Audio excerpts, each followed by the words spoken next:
ಎಲ್ರಿಗೂ ನಮಸ್ಕಾರ. ನಮ್ಮ ಅಡುಗೆ ಚಾನಲ್ಗೆ ಸ್ವಾಗತ. ದಿನ ಬೇಳೆ ಸಾರು, ಮಸಾಲೆ ರುಬ್ಬಾಕಿರೋ ಸಾರು ತಿಂದು ಬೋರಾಗಿದ್ದಾಗ ಈ ಸಿಂಪಲ್ಲಾಗಿರೋ ಟೊಮೆಟೊ ಬಜ್ಜಿ ಸಾರನ್ನ ಟ್ರೈ ಮಾಡಿ. ಬಿಸಿ ಅನ್ನ, ರಾಗಿ ಮುದ್ದೆ, ಇಡ್ಲಿ ಎಲ್ಲದ್ರ ಜೊತೆಲೂ ಚೆನ್ನಾಗಿರುತ್ತೆ. ಮಾಡೋದು ಕೂಡ ತುಂಬಾ ಸುಲಭ. ಮೊದಲನೇ ಸ್ಟೆಪ್ಪಲ್ಲಿ ಬಾಣಲೆ ಇಟ್ಕೊಂಡಿದ್ದೀನಿ. ಎಣ್ಣೆ ಸ್ವಲ್ಪ ಜಾಸ್ತಿ ಹಾಕ್ಕೊಳ್ತಾ ಇದ್ದೀನಿ, ಟೇಸ್ಟಿಯಾಗಿ ಬರಲಿ ಅಂತ. 2ರಿಂದ 3 ಚಮಚದಷ್ಟು. ಜಾಸ್ತಿ ಕ್ವಾಂಟಿಟಿ ಎಣ್ಣೆ ಅನಿಸಿದ್ರೆ ಕಡಿಮೆ ಹಾಕ್ಕೊಳ್ಳಿ. ಜೀರಿಗೆ 1 ಟೇಬಲ್ ಸ್ಪೂನಷ್ಟು, ಕಟ್ ಮಾಡಿ ಇಟ್ಕೊಂಡಿರೋ 1 ದೊಡ್ಡ ಈರುಳ್ಳಿ, ಬೆಳ್ಳುಳ್ಳಿ ಹೆಸರು ಸುಮಾರು ಒಂದು 4ರಿಂದ 5 ಹಸಿರು ಮೆಣಸಿನ್ಕಾಯಿ ಕಲಿಸ್ಕೊಂಡು ಈರುಳ್ಳಿಲಿರೋ ಹಸಿ ವಾಸನೆ ಹೋಗಬೇಕು, ಅಲ್ಲಿವರೆಗೂ ಬೇಯಿಸ್ಕೋಬೇಕು. ಬೇಗನೆ ಆಗಬೇಕನ್ನಂಗಿದ್ರೆ ಹೈ ಫ್ಲೇಮ್ನಲ್ಲಿ ಅಥವಾ ಮೀಡಿಯಮ್ ಫ್ಲೇಮ್ನಲ್ಲಿ ಇಟ್ಕೊಳ್ಳಿ, ಬೇಗನೆ ಆಗೋಗುತ್ತೆ. 1-2 ನಿಮಿಷ ಬೇಯಿಸ್ಕೊಂಡ್ರೆ ಸಾಕಾಗತ್ತೆ. 2 ನಿಮಿಷ ಆದಮೇಲೆ ಈರುಳ್ಳಿಲಿರೋ ಹಸಿ ವಾಸನೆ ಹೋಗಿದೆ, ಹೊಂಬಣ್ಣ ಬಂದಿದೆ, ಇಷ್ಟರ ಮಟ್ಟಿಗೆ ಬೇಯಿಸ್ಕೊಂಡ್ರೆ ಸಾಕಾಗತ್ತೆ. ಇದು ಟೊಮೆಟೊ ಸುಮಾರು ಒಂದು 4 ದೊಡ್ಡ ಟೊಮೆಟೊನ ಉಪಯೋಗ ಮಾಡ್ತಾಯಿದ್ದೀನಿ. ಇದು ಫಾರ್ಮ್ ಟೊಮೆಟೊ, ನಾಟಿ ಟೊಮೆಟೊ ಅಲ್ಲ.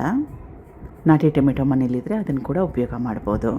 ರುಚಿಗೆ ತಕ್ಕಷ್ಟು ಉಪ್ಪು ಹಾಕ್ಕೊಂಡು ಟೊಮೆಟೊನ ಬೇಯಿಸ್ಕೊಂಡ್ರೆ ಬೇಗನೆ ಬೆಂದೋಗುತ್ತೆ. ಈಗ ಟೊಮೆಟೊ ಮೆತ್ತಗಾಗೋವರೆಗೂ ಬೇಯಿಸ್ಕೋಬೇಕು. ಇದು ಕೂಡ ಬೇಗನೆ ಬೆಂದೋಗುತ್ತೆ. ಮುಚ್ಚಳನ ಅಥವಾ ತಟ್ಟೆನ ಒಂದು ಮುಚ್ಚಿಟ್ರೆ 3ರಿಂದ 4 ನಿಮಿಷದೊಳಗಡೆ ಟೊಮೆಟೊ ಮೆತ್ತಗಾಗೋಗುತ್ತೆ. ಈಗ ಟೊಮೆಟೊ ಮೆತ್ತಗಾಗಿದೆ ನೋಡಿ. ಆಮೇಲೆ ಟೊಮೆಟೊನ ಬೇಯಿಸ್ಕೊಳ್ಳೋಕ್ಕೆ ನೀರನ್ನ ಹಾಕೊಳ್ಳೋ ಅವಶ್ಯಕತೆ ಏನಿಲ್ಲ. ಟೊಮೆಟೊ ಮೆತ್ತಗಾದ್ಮೇಲೆ ಗ್ಯಾಸ್ ಸ್ಟವ್ನ ಆಫ್ ಮಾಡ್ಕೋಬೇಕು. ಇದನ್ನು ರುಬ್ಕೋಬೇಕು. ತುಂಬಾ ಜಾಸ್ತಿ ಬಿಸಿ ಇದ್ದರೆ ತಣ್ಣಗಾದ್ಮೇಲೆ ರುಬ್ಕೊಂಡ್ರೆ ಒಳ್ಳೆಯದು. ಬೇಯಿಸಿಟ್ಕೊಂಡಿರೋ ಪದಾರ್ಥಗಳೆಲ್ಲ ತಣ್ಣಗಾಗಿದೆ. ಅರ್ಧ ಚಮಚದಷ್ಟು ಬ್ಯಾಡಗಿ ಅಚ್ಕಾರದ ಪುಡಿ.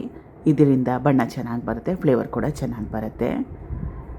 ಮುಚ್ಚಳನ ಮುಚ್ಚಿ ತರ್ತರಿಯಾಗಿ ರುಬ್ಕೊಂಡ್ರೆ ಪರವಾಗಿಲ್ಲ, ಅಥವಾ ತೀರನೇ ಜಾಸ್ತಿ ನುಣ್ಣಗೆ ರುಬ್ಕೊಳ್ಳೋಕೆ ಹೋಗ್ಬೇಡಿ, ಚೆನ್ನಾಗಿರಲ್ಲ. ಸ್ವಲ್ಪ ತರಿ ಇದ್ರೂ ಕೂಡ ಒಳ್ಳೆಯದೇ. ರುಬ್ಕೊಂಡಿದ್ದಾಗಿದೆ. ಮೊದಲೇ ಇದೆಲ್ಲ ಬೇಯಿಸಿಟ್ಕೊಂಡಿದ್ನಲ್ಲ, ಅದೇ ಬಾಣಲೆಗೆ ಸೇರಿಸ್ಕೊಳ್ತಾ ಇದ್ದೀನಿ. ಕನ್ಸಿಸ್ಟೆನ್ಸಿನ ಅಡ್ಜಸ್ಟ್ ಮಾಡಲಿಕ್ಕೆ ನೀರು, ಕಾಯಿ ಮಸಾಲೆ ಏನು ರುಬ್ಬಾಕೋ ಅವಶ್ಯಕತೆ ಇಲ್ಲ, ಕಡಲೆ ಹಿಟ್ಟು ಕೂಡ ಬೇಡ. ನೋಡಿ, ತೋರಿಸ್ತಾ ಇರೋದು ಪರ್ಫೆಕ್ಟಾಗಿರೋ ಕನ್ಸಿಸ್ಟೆನ್ಸಿ. ಸಾರಿನ ಪುಡಿ, ತಿಳಿ ಸಾರಿನ ಪುಡಿ ಯಾವುದು ಬೇಡ. ಕುದಿಸ್ಕೋಬೇಕು ಇವಾಗ ಇದನ್ನು ಚೆನ್ನಾಗಿ.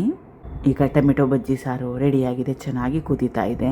ಇದಕ್ಕೆ ತುಪ್ಪದ ಒಗ್ಗರಣೆಗೆ ಎಣ್ಣೆ, ಸಾಸಿವೆ, ಜೀರಿಗೆ, ಹಿಂಗು, ಒಣಮೆಣಸಿನ್ಕಾಯಿ, ಕರಿಬೇವಿನ ಸೊಪ್ಪನ್ನ ಉಪಯೋಗ ಮಾಡಿದ್ದೆ. ಸ್ವಲ್ಪ ಧಾರಾಳವಾಗಿ ಕೊತ್ತಂಬರಿ ಸೊಪ್ಪು. ಕೇವಲ 10 ನಿಮಿಷದೊಳಗಡೆ ಮಾಡ್ಕೋಬೋದು. Thank you for watching. ಧನ್ಯವಾದಗಳು.